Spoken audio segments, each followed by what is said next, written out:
Hey folks, AJ here. We're back at my famous workbench. Today we're highlighting a jet used by MAAX and Pearl over the years. Very popular jet.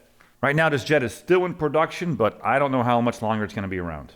Alright, let's rip this thing apart. First you're going to notice the front flange has 4 notches in it for a tool. Unfortunately that tool is no longer being made or available.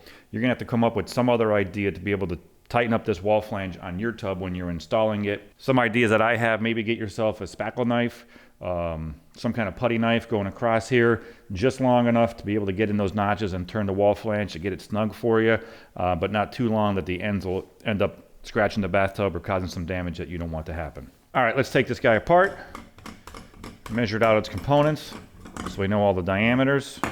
All right, so the diameter of the wall flange is 2 15/16, so this will fit inside of a 3-inch hole.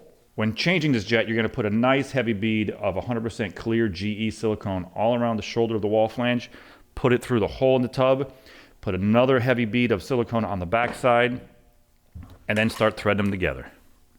All right, the plumbing uses 1.5 inch PVC pipe on the back side, and they used a barb fitting coming out of the back, which is no longer being made, no longer in production. So since this barb fitting is no longer being made, what we're recommending is you get a piece of 1/2 inch PVC pipe.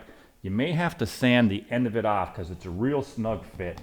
Now this one is not sanded and it's really tough getting in, so I highly recommend sanding it down a little bit to decrease the diameter of that pipe. It'll give you a better fit. So once you get your pipe inside your jet body, you're just going to cut it where you need to.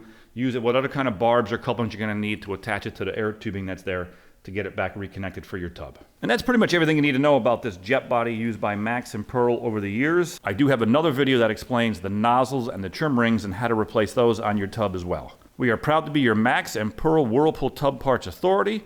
Don't forget to like and share this video and subscribe to our YouTube page.